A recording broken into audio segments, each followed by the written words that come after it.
So this is my Colt railgun. This gun I bought in 2013. Now, I don't know when I'm going to release this video, but the time that I'm recording this, Colt has been in the news for saying that they're going to stop civilian sales of their AR-15s. So here we go, Colt. This is a good pistol that you made that I think you stopped production on this version of the railgun as well. But nevertheless, I'm going to say some of the things that I've changed about this gun, and I'm not going to sell it. I don't hold a grudge against Colt. Sounds like some of the reasoning that they used was more to adjust their business and maybe do a little bit of virtue signaling, but it seems like a dumb thing to communicate, because the customer base that would buy firearms anyway isn't going to care about the virtue signaling side of what they had to say, and you're just going to piss off some of your customer base. But anyway, I digress. So, going from the bottom up, this gun came with 2 magazines. I think they were, I don't know if they were Colt manufacturers, Colt branded, but they were flat base plate magazines. Now, I have a magwell on here, so I'm not using those anymore. Primarily, I have mec-gar 8-round mags. I also use Chip McCormick's. I have 1 or 2 Wilson Combats, although the price is a little prohibitive on those, and the mec-gar cost about half as much, so I like them a lot. I haven't found a mec-gar mag that I don't like, so let's just put that out there. This is an aftermarket magwell that I bought and put on the gun. The stock not magwell. The stock gun has no magwell, but the gun here has a mainspring housing that is probably out of focus, but that's fine. The mainspring housing that came on the gun was plastic, and that's stupid. You shouldn't have a plastic mainspring housing on a gun, because that contains all of the stuff that is required to make your hammer fire. There's a bow that comes down from the hammer, goes to right here, and then there's your mainspring and a plug on either end.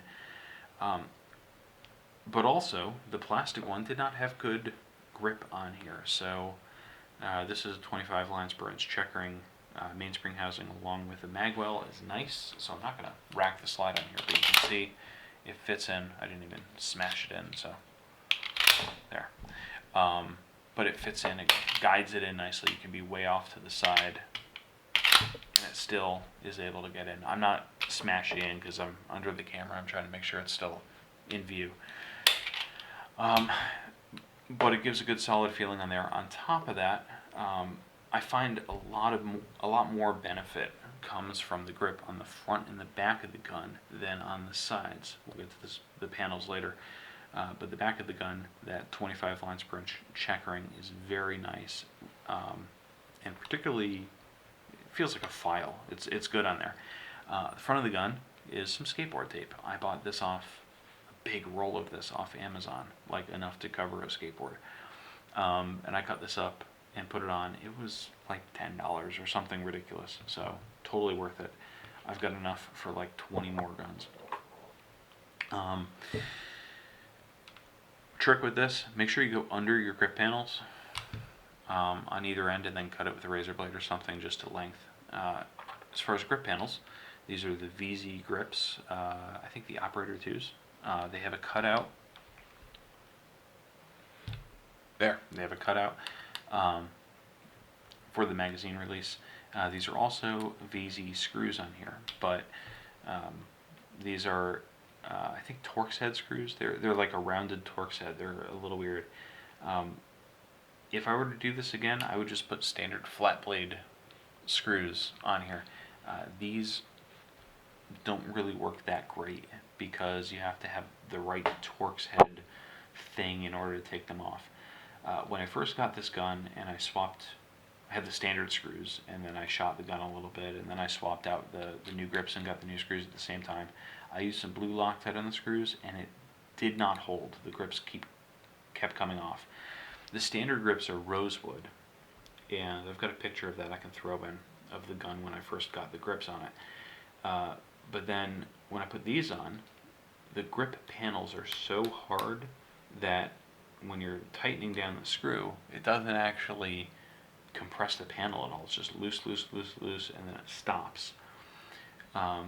So there's lock washers and things you can get, or you can get some O-rings. I saw a video that Larry Vickers did on his channel, and he recommended O-rings, and I think that is fantastic.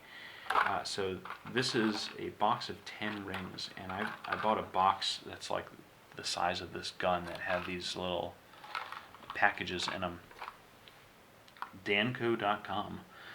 These are number 60 O-rings with 1/4 inch OD, 1/8 inch ID by 16th inch, so 16th inch thick black rubber O-rings. These work better than any Loctite you can get on the gun. These will hold your grips in place. I have it on this gun, I've got it on my other 1911, and I've got it on my CZ with the same grips on here. So they're fantastic. Get O-rings on your gun right away. They're cheap, especially if you shoot your 1911, your grips will come loose at some point. Don't go to red Loctite, just use blue Loctite, and the rings, you probably don't even need the Loctite. So pretty much that end of the gun from here down was unacceptable. I didn't like it, I had to change it. There is a very nice cutout right here, more than most 1911s, for your middle finger, and it feels really good on the gun. So that's good. Way to go, Colt. You got that right. Top end of the gun is relatively unchanged. I haven't changed other than adding the light. This is a Insight WL1AA light. Takes AA batteries, which is kind of cool. I cannot find a single holster that works with this. So this gun's not a gun that I keep in a holster. This is a range gun. But if I were to carry this gun with a holster, I'd find a different light for it, probably a TLR1 or a Surefire. But this gun has the stock springs and everything in that. Note on the stock springs, you are going to want to change out your recoil spring often on 1911s. This gun only has about 1,500 rounds through it. It's loose. It feels really good when I'm shooting it, but the recoil spring will be going out the door soon. They recommend changing them every 3,000 rounds or so. I put a recoil buffer in here, which you shouldn't need. The recoil buffer is this blue piece right here. This is an aftermarket Wilson recoil buffer, and these should be changed out relatively often. It's, I think when you buy them, they come in a pack of 6. But the recoil spring, unless you know what you're doing, you want to get the same spring weight as what comes on the gun. You can actually have some timing issues. I learned from Hilton EM with your mainspring, which is back here in the grip that you can't see, with your mainspring, because when the slide goes back, it'll actually cock the hammer, and you'll have some issues there. Now, I'm pulling up my little blanket here. This gun does have a 2-piece feed ramp. So one of the other changes that I've done, as I get the cat hairs off here, is I've polished the feed ramp. Not so much on the frame side. The frame side is actually fine, but on the barrel side, I'm not gonna pull it out. Yeah, I am. Come on. This gun is relatively tight, despite...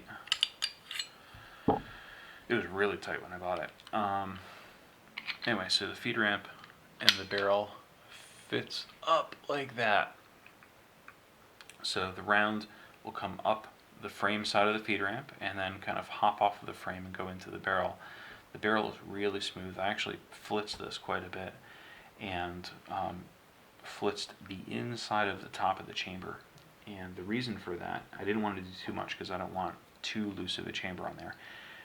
But the reason that I did that was because the gun, I brought it out to the range one day, one specific day after I'd had the gun for quite a bit, and I put 350 or so rounds through the gun on that day. When I brought it to the range, it was very lightly oiled. You can see that I actually have quite a bit of grease on here. I like to keep my gun, this gun, kind of greased up because I don't shoot it that often. And therefore, I don't want to have the oil kind of just leak out. Anyway, before I get into the rest of that story, this is a Series 80 gun. You can see the Series 80 plunger right here, and then the mating piece, this lever right here.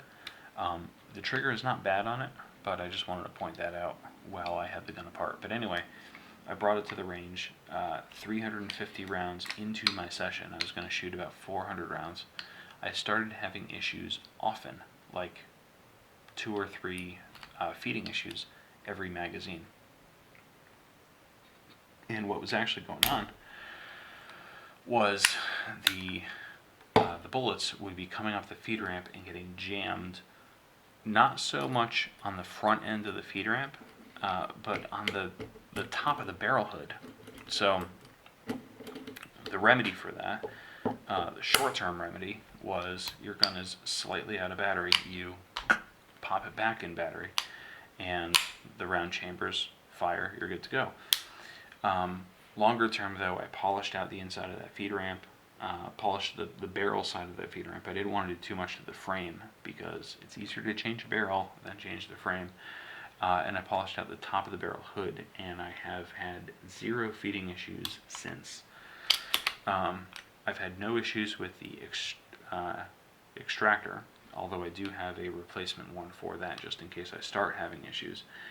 And the other thing that I haven't yet changed on this gun that I might change is the sights. This comes with standard 3-dot Novak sights.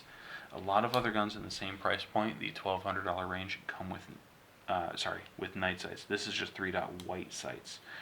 I know a guy with a SIG TAC Ops, which is about the same price, maybe a little less than this gun, and it has really nice SIG night sights. It's got, I can't remember if it has front strap checkering. I think it does.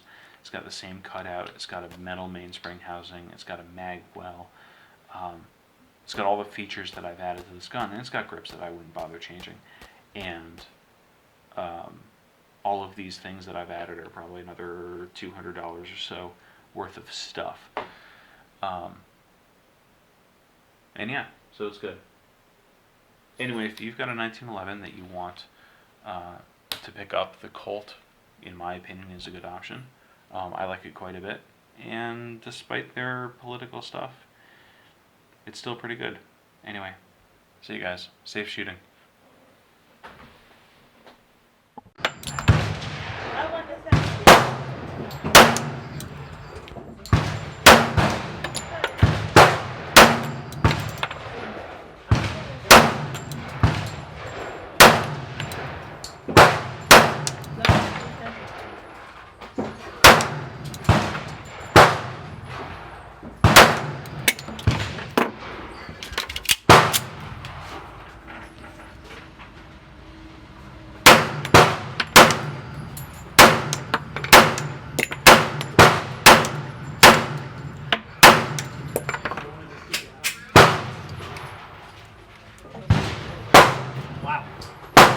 Wow.